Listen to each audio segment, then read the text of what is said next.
би гайхсан. Одоо Монгол улс чинь нүүрс экспортлдог болсон. Тэгээд боловсруулсан нүүрс Хятадаас худалдаж авна.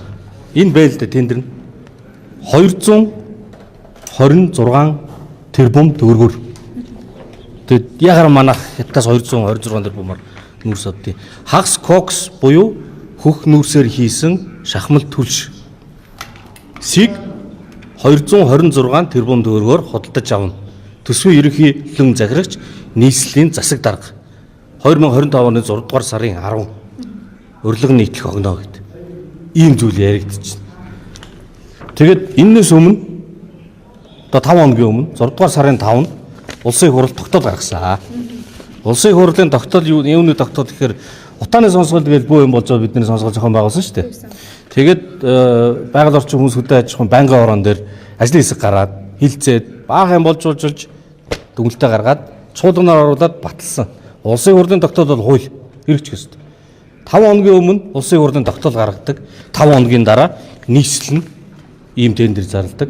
Улсын хурлын тогтоол болохоор утаа гаргадаг нүүрсэнд төсвийн мөнгө зарцуулахгүй 11-р залтна. Тийм үгтэй. Нүүрсэнд түлшин төсвийн мөнгө зарцуулахгүй.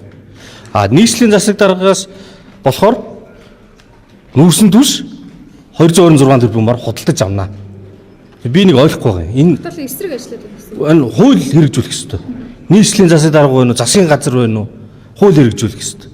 Тэгээд яагаад улсын хурлын гаргасан тогтоолыг нийслэлийн засаг дарга нь тоохгүйгээр тендер зарлаа. Айгуу сонио асуулт. Тийм болохоор би таны асуусан асуултанд гайхаж байна гэж хариулж байна. Хоёрдугаарт нь зөвхөн техник талаас хагас коксын төрш гэдэг бол одоо ноцч өгдөггүй төрш байхгүй юу? Тэгээд тэрийг ноцдог болохын тулд маш их мөнгө оруулж зөндөө юм холж иж нэг юм бол. Тэгээд ноцолт муутай төрснөөс угаарын хий гардаг. Угаарталтын статистик бид нар сая сонсголоор ингээ бүгдэд ил болсон шүү дээ. Огцон өссөн. Тэгэхээр ноцолт багтаа төршийг эрдэнэ зуунуудаар түлхэх юм бол нэг бол бүх 100-аас солино. Тэгэхээр энэ 226 тэрбум дээр чинь дахиад баахан тэрбум бүгдийн 100-аас солих юм байна. 100-аас солихгүй гэж тайлбарлаж байна. За солихгүй бол тэр дотор баахан юм нэмнэ.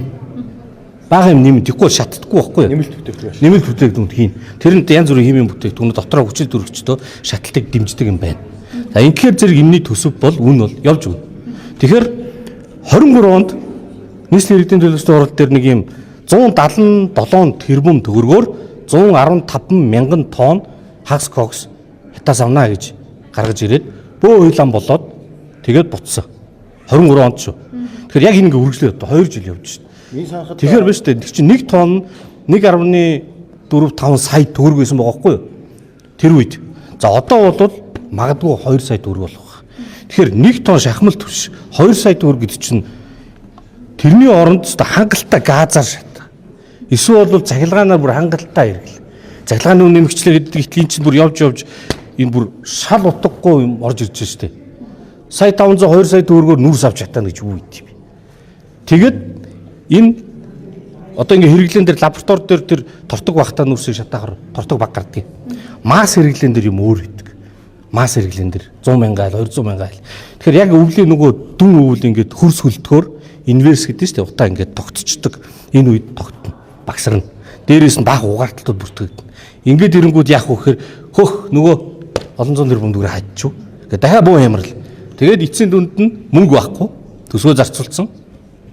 Утаан байж идэг. Тэгээд улс төрийн оноо авсан ч юм байхгүй. Ингээд нэг жонхуулах гэж.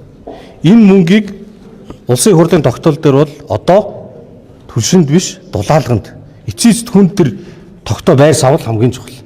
Дараа нь зарцуулсан мөнгөнд эрсдэл байхгүй. Миний гэр тогтоо болсон, миний гэр дулаахан болсон.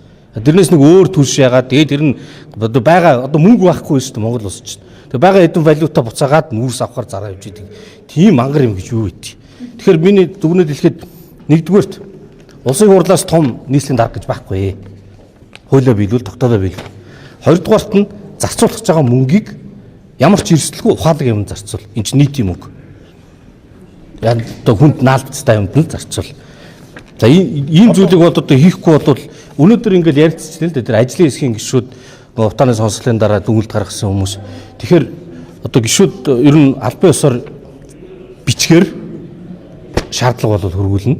Тэгээ энэ маргааш бараг шаардлага бичээд ингээ хөргөлөх байх. Тасаа шуулган дээр асуух шиг боллоо ерөөсөө бас. Тэгсэн. Юу гэж хариулв? Ерөнхийдөө энэ талаар мэдээлэл авч амжаагүй.